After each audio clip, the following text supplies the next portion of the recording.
రాములమ్మ మీకు అందరికీ సుపరిచితురాలు వారు. రాములమ్మ నన్ను ఒక ప్రశ్న అడిగింది.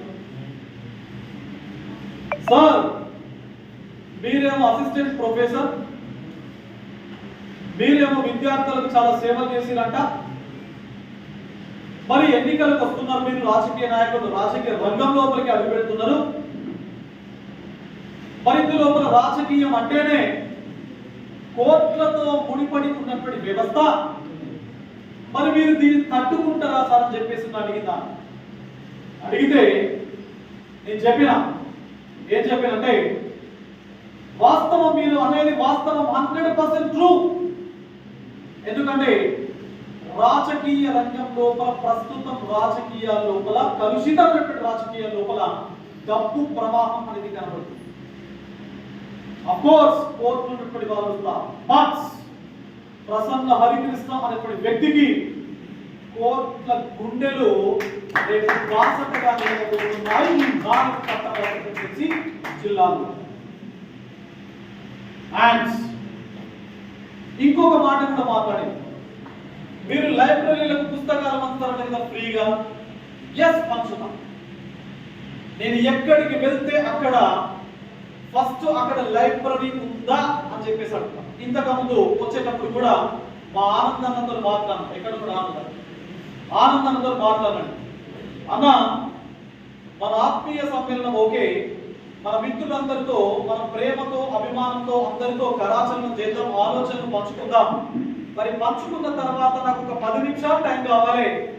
అక్కడ ఒకవేళ లైబ్రరీ కనుక ఉంటే ఆ లైబ్రరీలో చదువుకున్నటువంటి పిల్లల్ని నేను కలవాలి, వారితో నా ఆలోచనలు పంచుకోవాలి, ఒక 10 నిమిషాలు అని చెప్పేసి వారిని అడిగితే అప్పటికప్పుడు లైబ్రరీలో ఉన్నటువంటి పిల్లలతో వారు వెళ్ళి ఇంటరాక్ట్ అయ్యి 40-50 మంది ఉన్నారన్నా మనం తప్పనిసరిగా లైబ్రరీ విజిట్ చేద్దామని చెప్పేసి వారి అలా తెలంగాణ మొత్తం ఎక్కడికి వెళ్ళినా, ఏ మండలానికి వెళ్ళినా, ఏ జిల్లాకి వెళ్ళినా తప్పనిసరిగా ఫస్ట్ లైబ్రరీకి వెళ్ళడం అనేది నేను బాగా ఎమోషన్ గా మీకు ఫీల్ అవుతాను.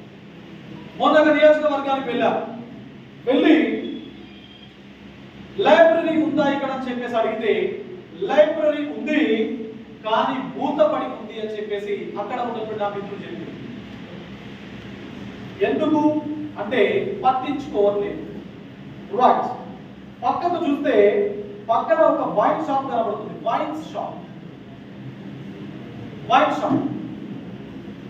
ఇవన్నీ ఇక్కడ అడిగితే 9 వైన్ షాప్స్ ఉన్నాయి అని చెప్పేసి అన్నారు. 9 వైన్ షాప్స్ ఉన్నప్పటి ఆ పట్టణం లోపల ఒక గ్రంథాలయం లేదు. This is very unfortunate.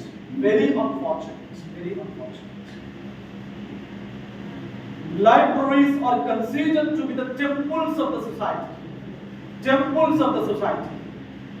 ఎప్పుడో భారతదేశం మొట్టమొదటి ప్రధానమంత్రి జవహర్లాల్ నెహ్రూ గారు ఒక మాట అన్నారు, జాములు భారతదేశానికి దేవాలయాలు అని చెప్పేసి వారు అన్నారు. నేనేమంటానంటే గ్రంథాలయాలు భారత సమాజానికి దేవాలయాలు అని చెప్పేసి నేను. మరి ఆ దేవాలయాలను మనం పరిరక్షించుకోకపోతే ఎక్కడ ఉంటామా? ఏ